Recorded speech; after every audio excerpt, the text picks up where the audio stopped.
Oh man, do we have to close that door? What the heck's going on? I think we might outside? have to. Wow. Hey, get we gotta shut that door. Shut the door. What are you doing? What the?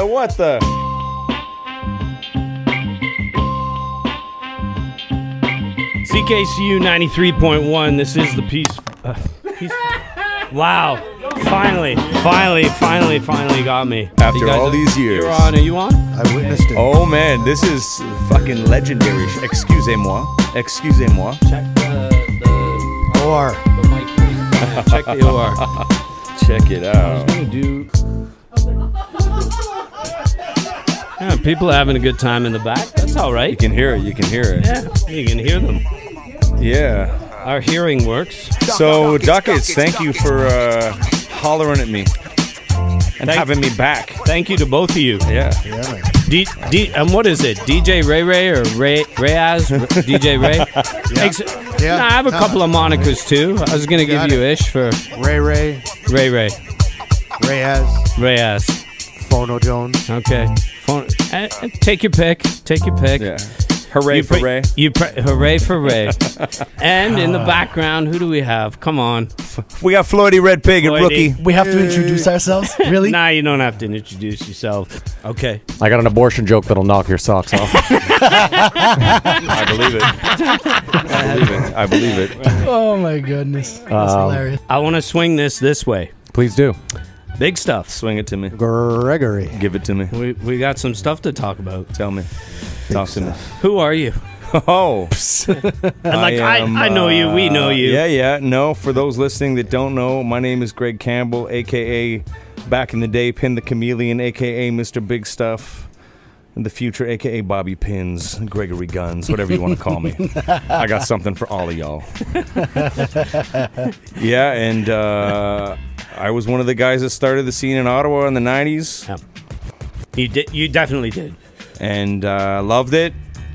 And took it out to Vancouver and did a lot of stuff out there that people don't even know about. But I produced like some of the first West Coast underground rap stuff that was ever in existence. So real quickly, I want to bridge it because we'll talk about Vancouver. Whatever, yeah.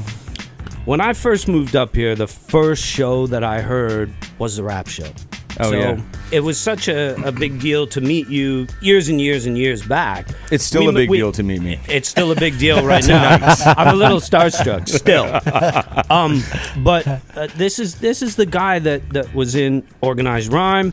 And before Organized Rhyme, when I moved up here in 91, the first thing I did was start spinning through the radio dial. I heard the rap show, and it was the group. It was all of you. You guys were nuts. You guys were playing the dopest hip hop. But you guys were crazy every time you went on the microphone. And that was like 90. That was like 89. For me, it was 91. 89, 90, whatever. That was crazy. Like calling people up Yeah. and telling them to like glue peanut butter toast to their head and stuff. That was afterwards. The stuff these guys were doing before that was so... Yeah.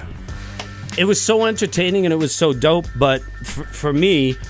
That was the bonus because I just loved the hip hop music that you were playing. I heard Gangstar on your show. My favorite group in the world. I heard it on your show first. So, anyway. Thank you. Love you. Anyway. Are we having a moment? I feel like that was a moment. We're having a moment. Wow. Okay, I'm done. What's up? After all of that, you kind of disappeared. Yeah, I mean, I went to Vancouver. I did. I opened up a little studio. I got connected with the underground scene, hip hop, gangster rap, all sorts of stuff. I ended up working with the guys there, and I ended up getting connected. I worked with Ice-T and Nate Dogg, Corrupt, Be Legit, Mac Mall, those guys out there, and that was pretty dope. Obviously, produced a ton of stuff. I had a big studio, was doing Mac everything. Mall? Hang on, I gotta interrupt. Mac Mall? Yeah, buddy. I got 2 tracks with Mac Mall. You're my hero. Oh, yeah, you did. You played them. Oh, my goodness. See? I want to hear that. Do you have them in your car? Can we listen to them on the way home? Yeah, we can. We can, friend. Oh, I love you. I'll even let you hold my hand. Well, I've been doing a lot more than that. Another moment. Anyways, yeah, so it was like that. It was good. Everything was cool. I was in a couple other projects. We toured around doing some electro rap stuff with some females called Stinkmit. You can check that out on Spotify. It's disgusting rap. I dressed as a doctor. Doctor Do This. We toured Europe 3 times. Shout out to Stinkmit. But it's hot music. If you it's like it's the most intelligent dirty music you've ever heard in your life.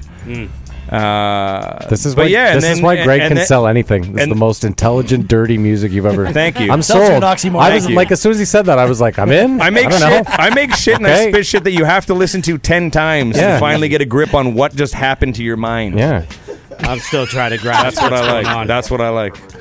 And then I came back here, and now I'm got a family doing real estate, but slowly getting back into the game a bit.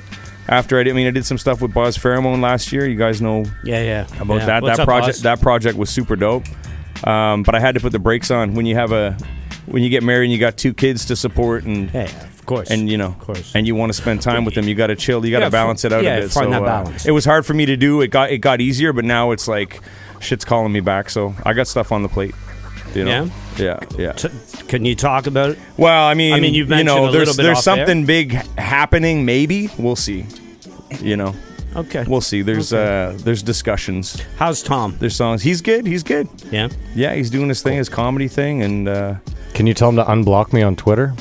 That'd be really cool. Unblock you on Twitter. That'd be really cool. Did he block you? Yeah, of course. He blocked me years ago. Well, I was gonna say years ago. I don't think he'd block you now. Years ago, probably. Yeah, it's unreal. Over nothing too, like crazy. Explain what was it? I tweeted at him that I liked him better with a cow tit in his mouth, and he blocked me instantly. And I was like, yo, you're a comedian. Like I thought it was at least a bit witty. Yeah. Nope. I remember we did a song called "I'm No Comedian" back in the day that never got on the record. That was the dopest one. I got to give him props though, because he set a lot of stuff off. I mean, oh dude, he's like he's definitely without him I never would have been what I've become. 1,000%. There's no way at all.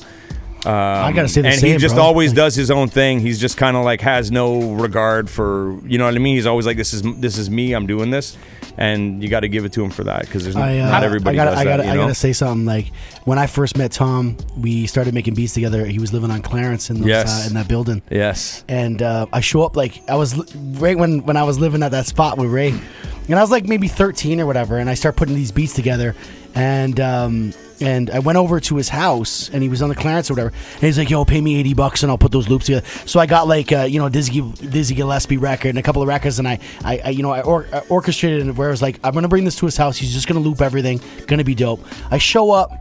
Dude's got like seriously legitimate. I don't know if he was trying to be funny or whatever, but that's why I mentioned the peanut butter toast, because he had this peanut butter toast glued to his forehead when he opened up the door. And my dad's like, "Yo, who is this dude, man?" And I'm like, "Whatever, man. He's dope. Don't worry about it." And my dad dropped me off at his house. Is this his first apartment?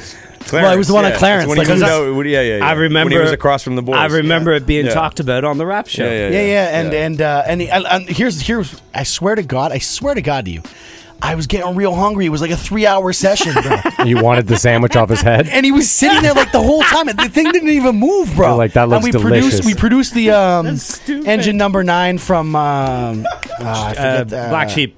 No. Choice is yours. No, like an old Motown record. Oh, right. But anyways, so it was LL Cool J sampled it, same sort of thing. Okay. But he sat there the whole time with his toast on his head. And I just was like, yo, I'm friggin' starving right now, homie. Like, why are you doing this to me? And we made a dope track, and that's how it ended up. Yo, but real quick, think about it. He was a white rapper in 1990. He pretty much set off like the Jackass movement. Like there was no before there was a Jackass or anything. Tom Green was doing that in Ottawa. Yeah. You could argue in a way that like he kind of started podcasting. He had that thing set up in his house where he live streamed like all the time, Greg, from LA. Yeah. He had like the setup he had cost him so much money. Now, I mean, you can do it for $100, but he literally set off a lot of stuff that he was way ahead of his time on a lot of stuff. Yeah. When he first got the Rogers, I was on the first episode, and I'm still trying to find the VHS. Yeah, where he painted the lesbians on his dad's hood. No, that was afterwards. That was the best. The very first episode, I was with the High Kings DJing for them. By the end of the episode, he disappeared. We did our track, and it got to the end of the track, and I was super nervous just being on TV. and finally comes in the back door, and he'd lost the top half of his suit, and he was covered in shaving cream with ski goggles, and that's how he came over and interviewed us. It was it was crazy. Yo, I got a question. Did Ray go on the tables yet? No, Ray's gonna get on. I feel like we should. I feel like we should listen to Ray a little bit. No, I agree. Yeah, sure. Yo, I'm down with just chatting it up with the homies. Right, yo, listen, I don't want to put you on the spot. Listen, bro. I've been stressing this. Listen, the stories that you have. Yeah. Nobody knows who I'm pointing to right now, but it's everyone in the room. We could literally talk for 3 hours. Yeah, we could. Yo, I said we should do it once a month. We should sit down and just do this for 2 hours. Like just even on one. Now Ducats is pointing. On how Greg and the boys, I was DJing at this club, flinging money. Is City the club at the corner of like Laurier and Bank? No, it's Queen and or Bank. Queen and Bank, the one downstairs. Yeah, it's like a little. It's a little. I DJ'd there a couple of times. Vlad's wearing my favorite shirt. You could right say now. so, but yeah. There's been some next level parties. Yeah, seriously, that place pops off for a little club. Like, I mean, what's the hold, Ray? Like maybe 100 and something people. Yeah. Something like that. But yeah, you're right. Like I remember when I was there one night when you were actually DJing. I think it may have been like you and Mace, or it was like you and 5 different dudes, but the set was just ridiculous. I mean, it always pops off in that place. It's kind of crazy. typical Ottawa. Like Ottawa's, I mean, it's a conservative government city. The clubs aren't that crazy and big, so it's kind of common that a lot of the clubs over the years would only be 100, a couple hundred. Does City still get live like that though? I don't even know. Like I know I DJ'd there like last year at this time. I think. Like somebody said, we're a bunch of old. I did a house night there. It was packed. When? Packed. There Recently? were 56 people there. How many? Hey, I don't know what the capacity was, but it was dope. But that's my point. Is it was the capacity? It doesn't matter. That's a good room, man. If you're in there and you're having a good time, and it filled up 100, 120, 300 people, you didn't care. It was a good time. I always preferred a small room anyway. Yeah. Personally speaking. Yeah. Jerry Maguire. Except Babylon. In Babylon, I guess I have a soft spot for because I worked there forever. Same with Ritual, but I mean, for me, those were the best spots in Ottawa for hip hop. Yeah, no, I have a soft spot for too. sure. Capacity. I mean, Babylon. If you listen to hip hop in like the late '90s, early 2000s. I mean, Babylon was the only place that had hip hop shows. Yeah. And like, if you had a collection of flyers from back then, it was staggering who Capacity brought to the city. Staggering. Shut up. Oh, man. We definitely didn't deserve half of those shows. I played a lot of those shows, man. And they you did. Yeah. I mean, everyone they passed them around, which they were also good at. But they had some legendary shows. Yeah, the first Masta Ace show was one of the most shocking things I've ever seen. The Pharcyde did it for me. Well, that was the Pharcyde. People like packed out the door. The recent one, like the most recent one, or the other one? No, the first one ever. First one I asked Adam from Babylon. Well, second time they were here. Yeah. I asked Adam from Babylon, I go, how many people were at the Pharcyde show? And he goes, I don't know. It was 700. Dude, He was best yo, impersonation. Best impersonation. I couldn't Completely agree. Thank you. Do that again. Yo, but I asked him, I go, Adam, what's cap here? He goes, I don't know, 240. And again, dude, you don't know the capacity of your own bar. Again, I don't know, 240. And I go, so there was 700 people in here? And he goes, something like that. It's tough to give or take. It's tough to count. I was like, that's insanity. That's pretty much Adam right there, man. But yo, it was the best because back then that was when Adam didn't think it was going to last, so he just kind of let it roll and was like, "We'll just do whatever in here," which was kind of great for Mikey and Graham too, because it was like the meeting of just like none of this is going to work, and it all worked so well. And the way they did some great shows at Capital City too. Like, I mean, I opened up for MOP with them. They brought in, like you said, they brought in people that we weren't even worthy of. Like, I opened up for Royce, MOP. Like, it was crazy. Like, they brought in so many of like. Royce came down here. Yeah, to the studio. Yeah. Oh, okay. Yeah, sorry, I wasn't trying to cut you off. It was a shameless plug. Yeah, they did. It was. They did like Capital City when they had Capital City back then. They were just. That's when they were. I feel like you're talking about the old RJ's Boom Boom Saloon. Yeah. That's when they really brought the game. Like, they were bringing so many. I was sitting in the room the whole time with like A+. The whole Artifact, everybody, like the whole it was just crazy, man. Like, they brought down so many people. It was good times. It was good times, for sure. Those guys are right, though. They did, like, they really were the exclusive. If it hadn't been for those two, we probably would have had 8 shows in Ottawa. Not even.